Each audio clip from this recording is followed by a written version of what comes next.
a niche component, and this is because the shape of them is a crossover of electronic components.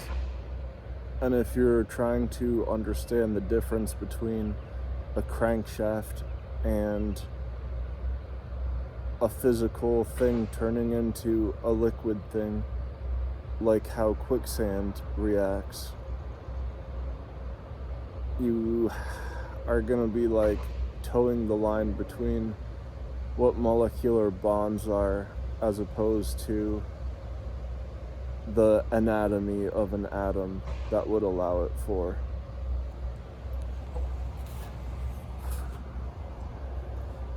Now, if anyone's known something about petty work, this guy has done plenty of things in a construction area where you just have one guy running around sweeping up stuff, carrying and setting a whole bunch of bricks down in a certain spot so people will be ready. You know, what a T-boy or a bat boy does. The bat boy getting the bat after the major league player swings.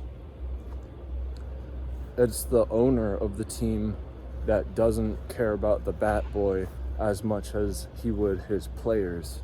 And so when that's of an occurrence, precautions for what anything dangerous in the field isn't really looked at if it's the person doing the petty work.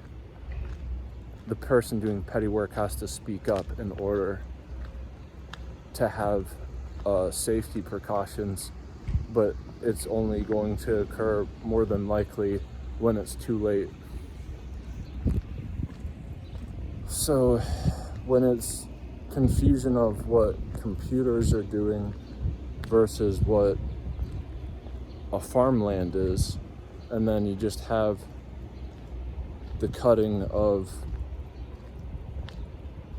half-ass in the middle, it's gonna be a giant veil that shouldn't be of an occurrence. This is what droughts are, and in order to prevent droughts, blasting everything with pesticides is worse.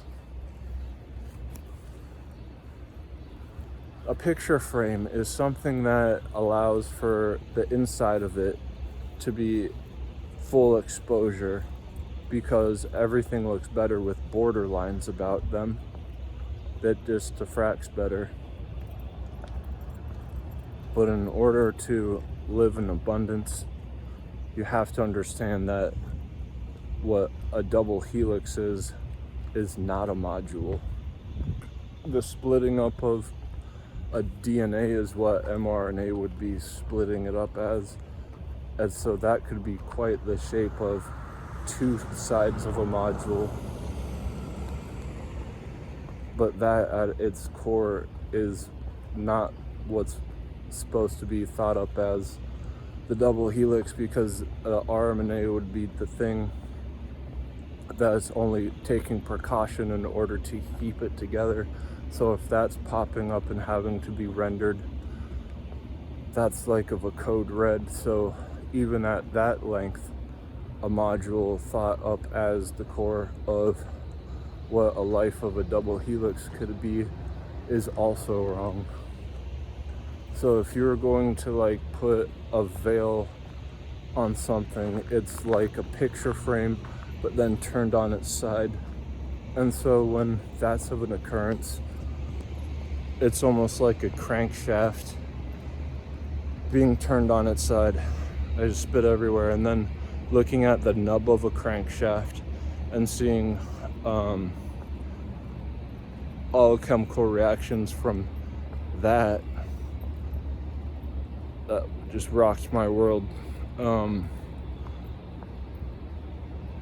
Is how Riemann sums act. But then the amount of Riemann sums that are needed for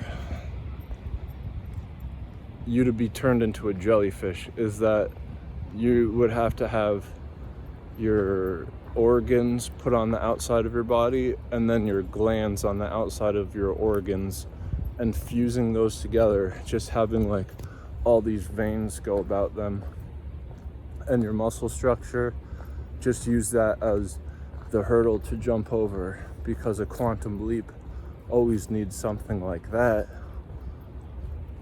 And this is what jellyfish, they don't have a definite muscular structure, so you know, who the hell cares about that?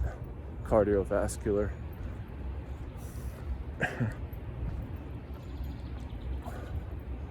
The problem with that is that we are not jellyfish, and so the more that you are like imitating what the anthropology of a jellyfish could be, is that it would be the difference of how a mammal is, and that's a definite structure of all these subscripts that you can put on a piece of paper to show what a mammal behavior is versus what a jellyfish's behavior. And if you're dialing that up, it would be what would be modulated. And so the crossover between mistaking what a module could be hurting the DNA as, anything that is like pushing it to its limit and causing it to be hit hard as opposed to going against the grain, there's a giant difference. Even though going against the grain is how you build up muscle, but if it's just eradicating your cells, it's not really supposed to be allowed in the science community.